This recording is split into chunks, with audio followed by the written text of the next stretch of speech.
I met a woman the other day who was also a man, a few men in fact, and her mother, and a prostitute, and a preacher, and a Rasta taxi driver.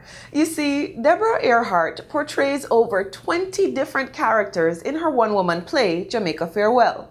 In the 90-ish minute performance, she fills an almost empty stage with life and personality, moving between emotions and narrations and dialogue so seamlessly that you forget that all your eyes are seeing are black curtains and a small light-skinned woman, because her words and her feelings are painting a clear picture of her amazing journey from Jamaica to the proverbial land of milk and honey.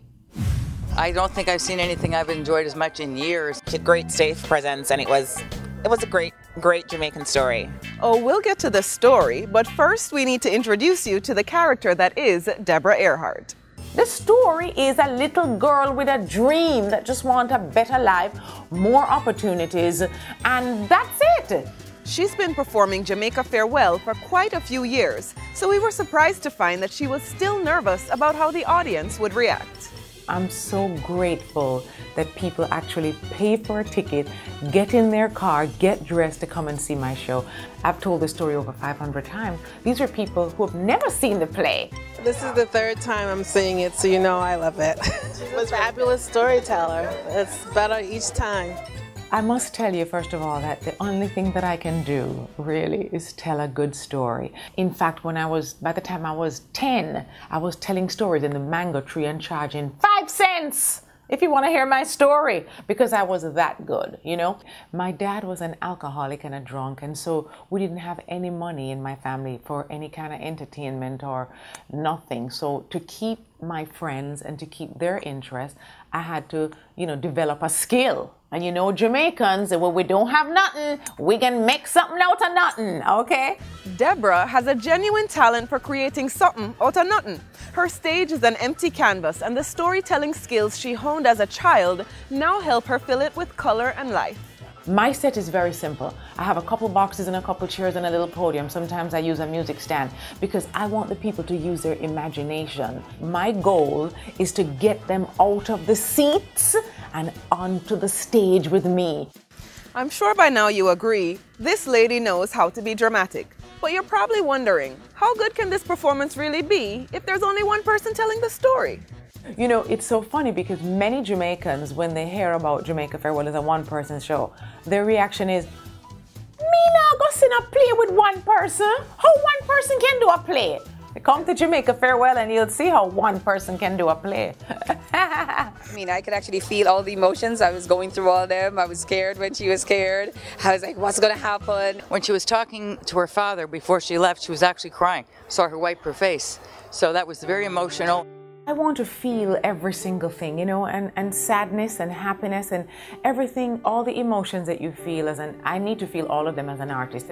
I'm playing over 20 different characters, but with just a simple voice changes and body movements, and good dialogue and good description, people can see the entire show in their head. She says her stories are 99% true, so she intimately knows each persona in the play. The audience agrees. It's as though she's possessed by the 1970s characters she brings to life.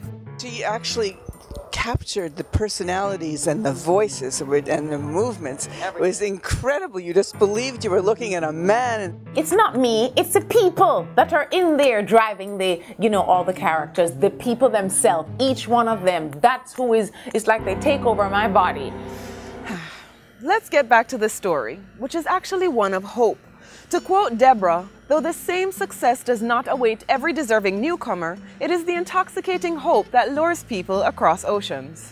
It is the hope that you can get a better life that lures you to America. And because Caribbean people, I think, work so hard, we just know that if we just get there, let us just get there, and we're going to make something of ourselves.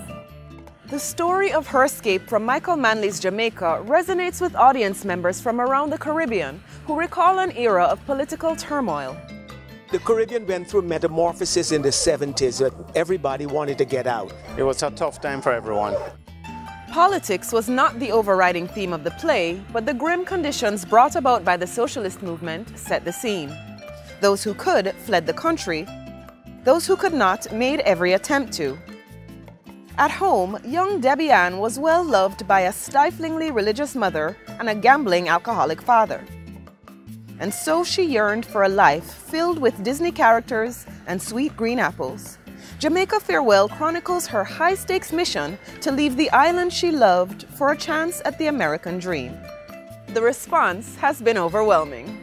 I not only get feedback from Caribbean people who have their own stories about leaving Jamaica at that time, I get feedback from people from all other countries, India, Bangladesh, Vietnam, and they're telling me, my father was alcoholic, my father, they tell me, everybody from all over the world knows a character in Jamaica Farewell. I think like all of us who are transplants here, you can relate to aspects of it that remind you of home. The story with her dad, and it touched home with me because my dad was not a gambler but a drinker, and so I could feel for her. When I was writing the play, my mother was very distressed. She was like, you know that Jamaicans don't air their dirty laundry? And I was like, Mom, I don't consider it dirty laundry. I think a lot of people in Jamaica keep too many skeletons in the closet. We're all basically all the same, really. No matter what part of the world you come from, when we share our stories with each other, we realize that there's nothing to hide. For Debra, confidence means being brave enough to share her truth. Confidence means using that truth to create her own way. I mean, people say to me, well, Debra, how does it feel, being a minority in this country? Who feels like a minority? When I graduated school in New York, they said I would never get a job with my Jamaican accent. And they told me, and when they're looking for a Jamaican, we're not going to hire you. I thought, well, here we go again. They're telling me I can't do something, so I'm going to have to figure out a way to prove them wrong. Mission accomplished. To connect with the broadest audience possible, she presents her elaborate tales in plain English, but filled with Jamaican nuance. And the right people have taken notice. Tom Hanks' wife, Rita Wilson, optioned the play and she produced it. She had optioned the rights to the movie. So I'm in the process of writing the movie script, and I am also writing Jamaica Farewell Part 2. It's funny, the people sit in the theater for 90 minutes, and when the play's over, they go, that's it? I want to see more! To find out where you can watch Deborah Earhart's one-woman play, visit JamaicaFarewellThePlay.com.